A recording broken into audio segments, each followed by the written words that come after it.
My name is Dan Corsetti. I'm one of the docents aboard the USS Hornet. Today we're going to speak a little bit about the forecastle area, and then later on we'll go up into the secondary con. Near the end of World War II, the ship was damaged, probably the most heavily damaged that it's been in World War II. It was never hit by an enemy bomb, an enemy torpedo, or an enemy plane, but near the end of the war, about 23 feet of the flight deck was crushed here into the forecastle area, and it was done by a 130-mile-an-hour typhoon. During that time, in order to save the planes that were being hit by these waves, they constructed a barrier. They're called a baffle. It looked like a picket fence. And the picket fence is located in the forecastle area, right up above us on the ceiling right up there. And it was constructed during that time of the hurricane, of the typhoon, and it went across the flight deck. And what it did was it diffused the waves and limited the power of the waves, so some of the planes were not as badly damaged. But it is mentioned, I wanted to mention it because they do store it here in the forecastle area. Now we're going to talk a little bit about the equipment in the forecastle area. As you can see, there are two chains. At the end of each chain, there is a stockless bower anchor that weighs 30,000 pounds. They're on port. And one's on the port side, one's on the starboard side, on the outside of the ship. Those are the anchors that will, of course, hit the bottom of the sea when these chains are released. Each link of these chains is about 120 pounds, each link. The chain itself totals about 30,000 pounds. Each anchor weighs 30,000 pounds. And what powers these chains coming in out of the sea are engines here located in the Wildcat area here, and also in the capstan area. These two areas can be disengaged. This can work by itself, and the capstan can work by itself. But when it's in operation, the chain is, of course, hauled in by the engine below the Wildcat. Each link is grabbed by a welt. It is a grabber that hangs on to pull in the chain, and it helps to wind the chain up when it comes in. I always think about a welt when I think about people who fish. When you cast, a lot of times, either with a spinning rod or a fly rod, once in a while you get a bird's nest. Your line all wraps up.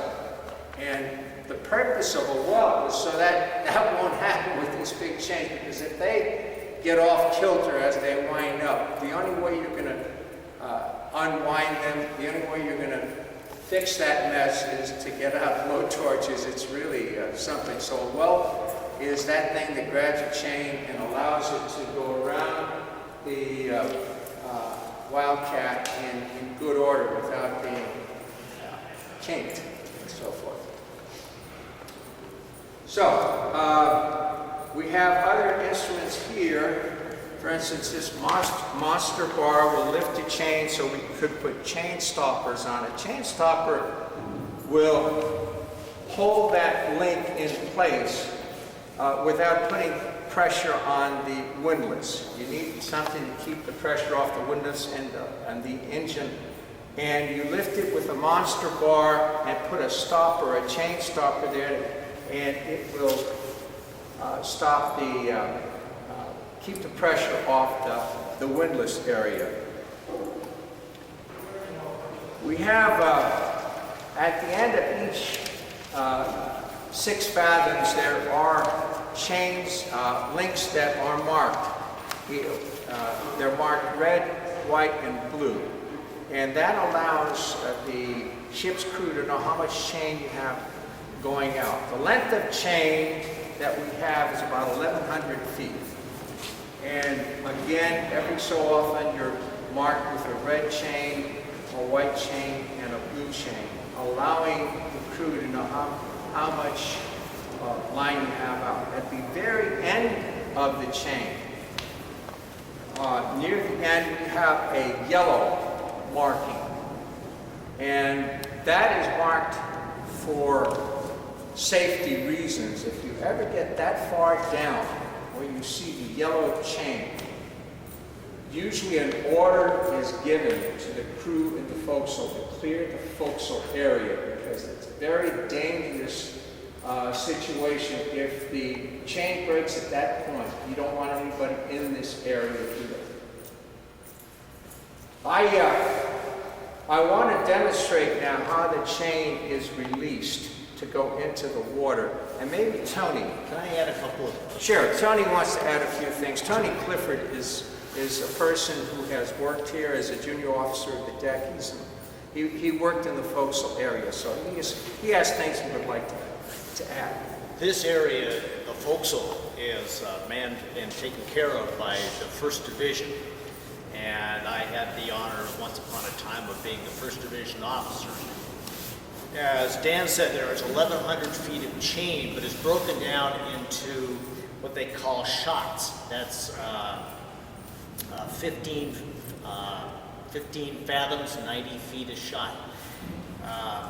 The first shot, instead of being 15 fathoms, is actually 20 fathoms, because it's the extra 30 feet. A fathom is 6 feet. The extra 30 feet necessary between the anchor and the first detachable link. When the ship is in dry dock, which happens about once every year, what they'll do is they'll drop the anchor slowly down to the bottom of the dry dock, paving dock, and they will detach each one of these shots, and then they will repaint them, mix them up, and put them all back together again, and then bring them back up. How do you know how much chain you have out? Simply that each shot, each 90 feet, is marked. The chain itself is black. At the end of the first shot, which is 90, as we said, it was not 15 fathoms, but 20 fathoms, so 120 feet. There would be one detachable link. I'm trying to find one. Okay. Go ahead. This is the end of the bending chain, and what you do is you would knock this out, and this link then comes apart. Every shot is separated by one of these links. At the end of the first regular shot, this link would be, first link would be red, and there would be one white link on either side to say that's the first one. Being American, the next one, 90 feet down the road, is going to be white. The next one, blue. Red, white, blue. Red, white, blue. There are 12 of these shots, and each one then has a different, the first shot has one white link on either side, the second one two, or painted white, third. The 11th shot is painted all yellow. All 90 feet of chain is yellow. That's a warning. The last 90 feet is all red, and that is when you clear the forecastle. If you have not stopped the chain going out when you're anchoring, you need to clear the forecastle, because that chain is attached down in this chain locker way down the bottom of the ship to the bulkhead, and it's going to pull that up through the chain pipe and bring it out here, and people can really get hurt. So that's part of it. The person in charge of anchoring is the first lieutenant, which on a carrier like this is usually lieutenant commander. When they call away the special sea and anchor detail, coming into port, leaving port, whatever, if we're going to use the anchors, then he stands right there next to the anchor or telegraph, which is next to that watertight door with the red face on it and the big brass bell above it. The mate to that is up on the bridge. The first lieutenant stands there with his headset on, and he then relays the orders from the bridge to the crew operating the anchors.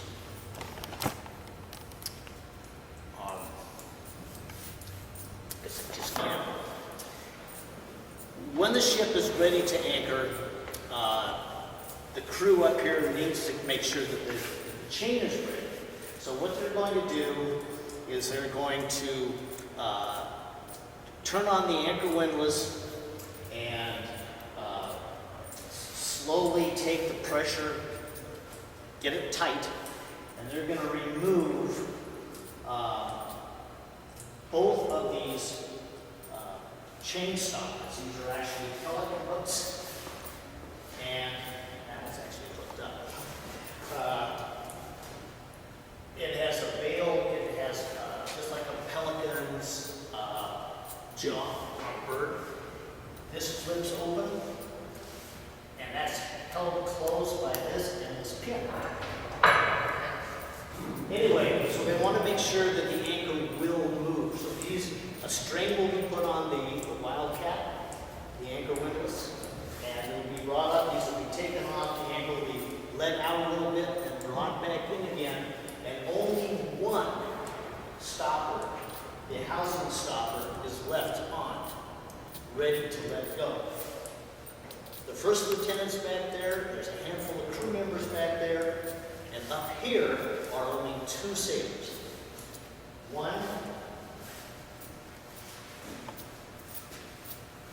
One has a lanyard attached to this pin, and he's standing over there. And the other guy has standing behind a here, has a ball or a sledgehammer.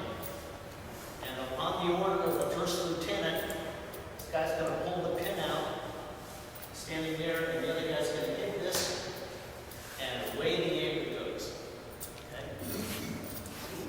What has been done to the anchor windlass itself, it's been disconnected, and the brake has been taken off. So it basically will allow the chain just to fall.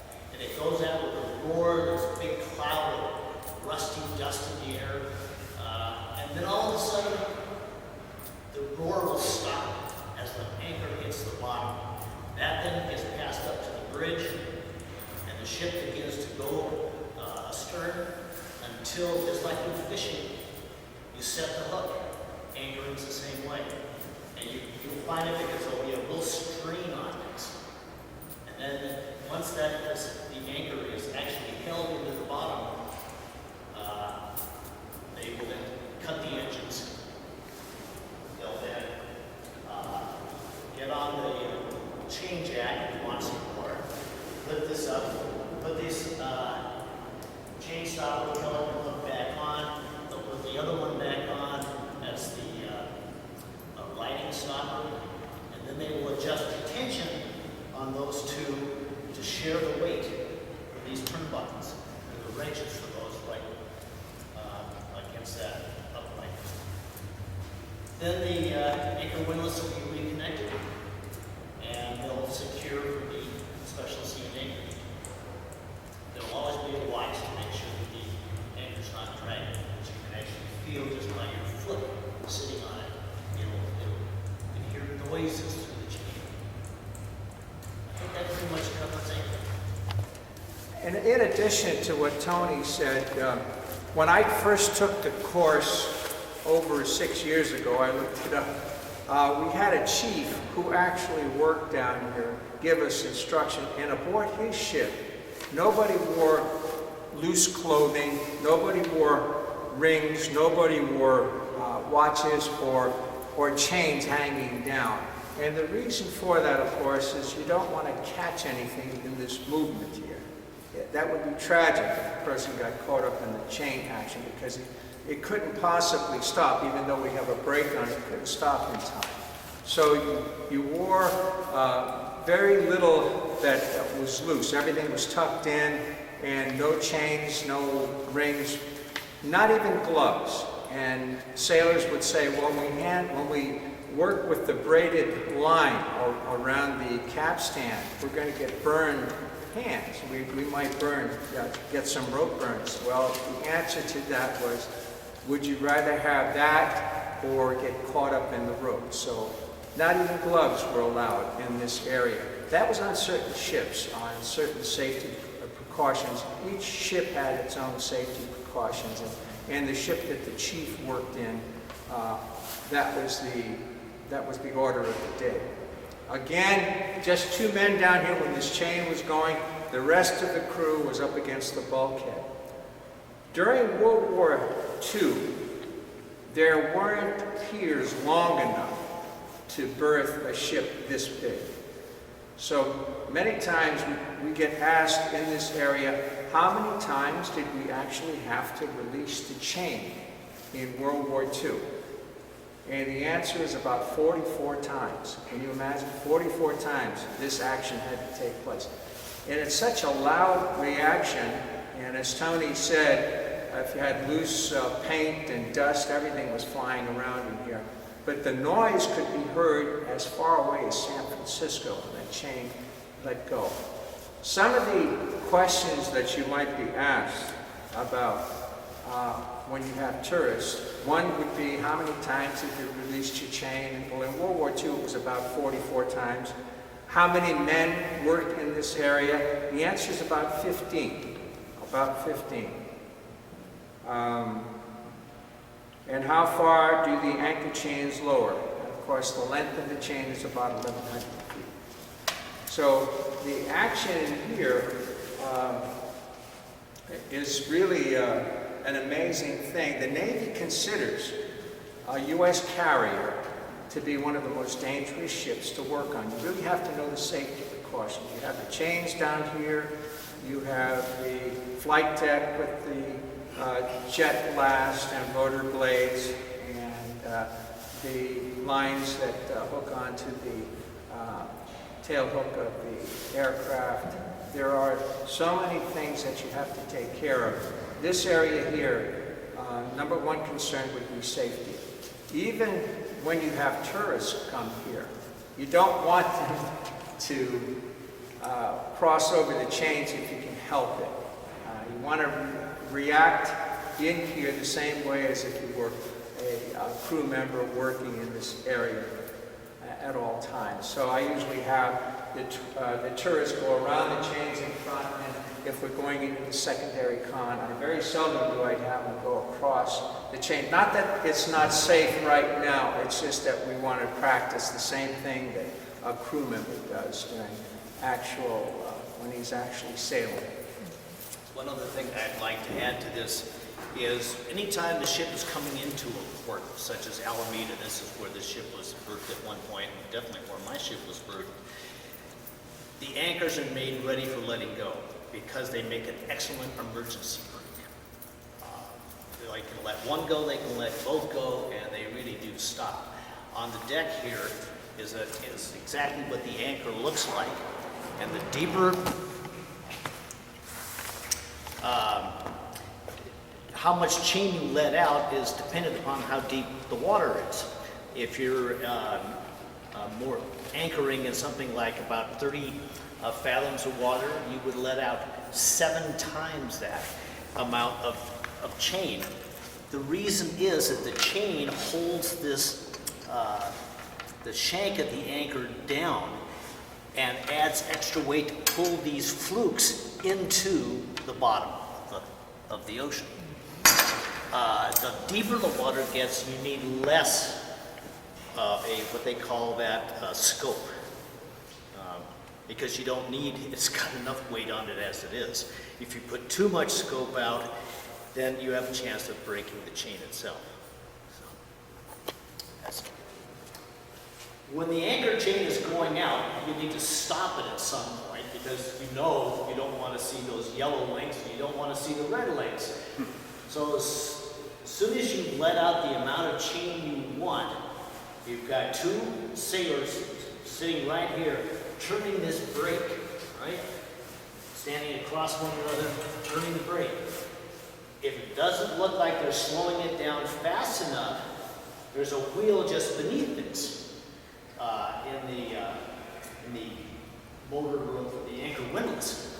And they can then also add extra power to stop it, to turn the brake. It's basically just like an emergency brake on an old car. It wraps around a drum and it has brake shoes on it, and it just keeps tightening up, and it smells like burning brakes. That's it. The motor that runs, that lifts the anchor is called the anchor windlass. That whole contraption there is the anchor windlass. It is powered by the windlass motor, which is a hydraulic engine, in turn powered by electricity. That's controlled here. I can either turn it and that will walk the anchor out, or I can turn this the other way and it will start bringing it back in again. And the switches for that are right here. Needless to say, when you're at sea, you disconnect the switches so you don't get some silly sailor kicking it. This is secondary con. This is an auxiliary command post on the ship. The primary place of controlling the ship is the bridge. That's where the captain is during battle stations at all times. When we are at general quarters or battle stations, this compartment is manned for the very purpose that if something happens to the bridge, we have another command post that can drive the ship. So this is basically a secondary bridge, okay? Con is a naval term for control. So secondary con is the secondary place where the ship can be controlled from. This is an armored space. There's 1 inch of armor steel all around us here. The question came as to whether or not this space existed in World War II. I don't know. I would assume that it would, because the equipment is definitely old enough. During general quarters or during battle stations, the executive officer is here. An officer of the deck is here. A navigator, assistant navigator is up here. There is a boatswain of the watch. There is a helmsman and a lee helmsman. This is the helm. This is the steering gear for the ship. There are my 2 compasses. They are gyro compass repeaters, one going to a different gyro compass. And there's my rudder angle indicator. So I have basically everything here that I have up on the bridge. What I do not have is for the lee helmsman operates the engine order telegraph. This is different than the one on the bridge. The one on the bridge has the handles on the side, ding, ding, ding, all engines ahead full. This you just have the knobs and then of course the bell, which goes down directly to main control, which is the forward engine run. You also have phone talkers, and you have somebody, this swings out, and there'll be somebody behind here marking contacts that we have. He works directly for CIC, Combat Information Center, and he will have a sound-powered headset on. Around us, you see stacked up, such as here, sound-powered telephones. These are a pair of earphones and a mouthpiece. They are not powered by any outside power. The power of your voice takes the carbon crystals inside, and that generates its own electricity. So this is kind of an emergency communication system.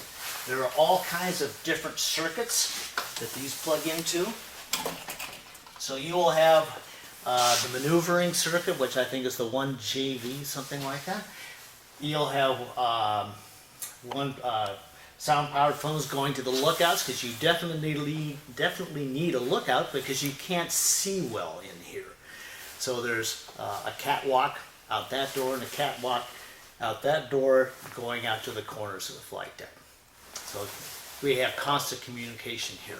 This is a lot of room. This room is only manned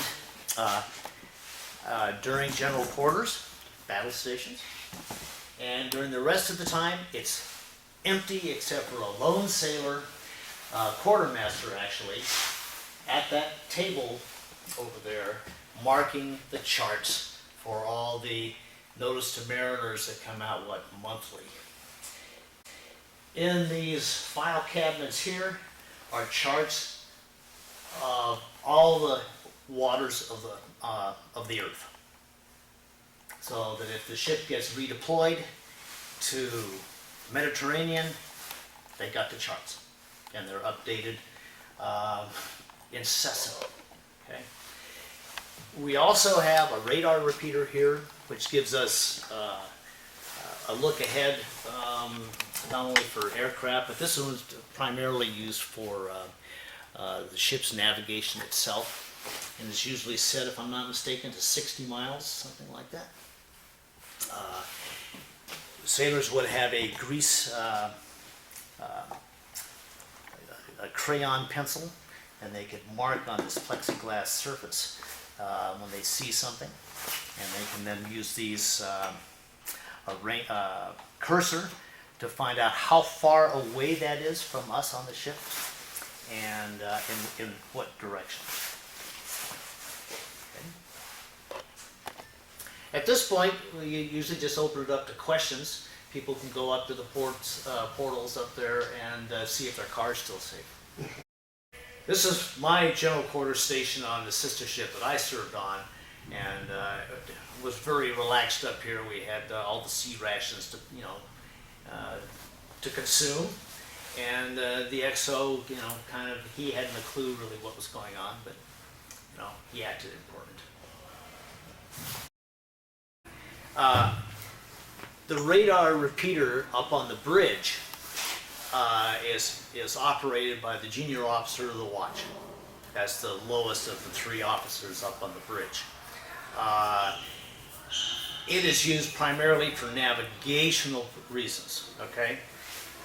The plot, which is this plexiglass board, the information that gets put on here comes up from the ship's search radars and are marked here coming up from Combat Information Center. They are using something just like that, but set to a further range. And then they will mark whether it's a bogey, which is an unidentified aircraft, or a friendly, or whatever you have. And all surface targets are marked on here. But the information on the bridge and here in secondary con, that just stays here. Up on the bridge, there's an identical radar repeater. Then to the right of it is a chart table. Okay? There's a space of about 18 inches between the radar repeater and the chart table. There was another radar repeater that was only on the bridge, and that was a commercial ship's radar.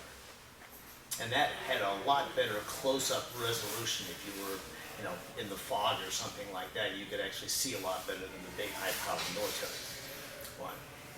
You have a choice on this as to which radar antennas you plug into.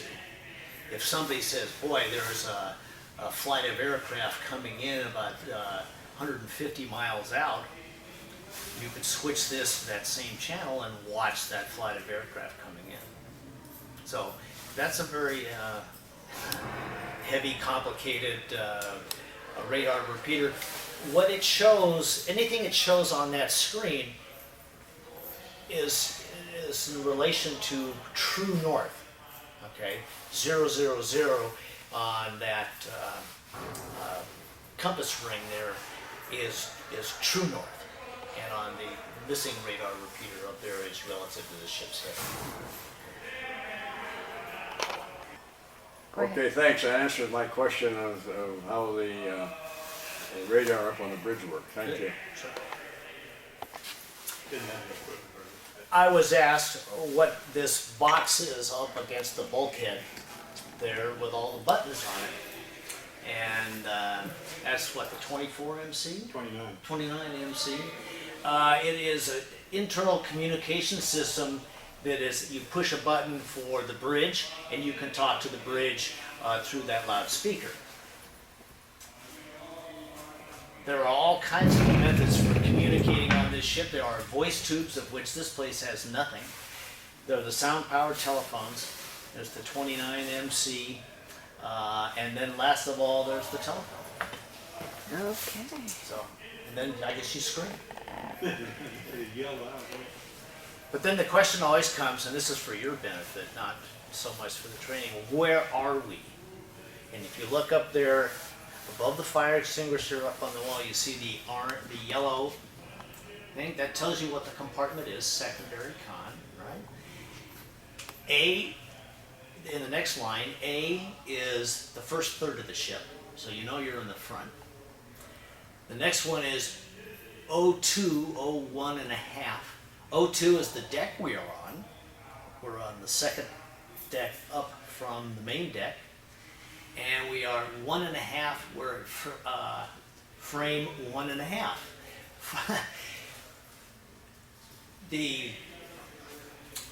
This bulkhead here is frame 0, and every 4 feet is another frame, like the ribs on a whale. And so you are that sign is 6 feet in front of the first frame of the ship. So if we had a fire up here, we would call, and they would say, hey, we got a fire here in secondary con O2, O1 and a half. And they would announce that on the 1MC to let everybody know where the fire was, and they say, away the fire brigade, and the fire brigade would know where to go.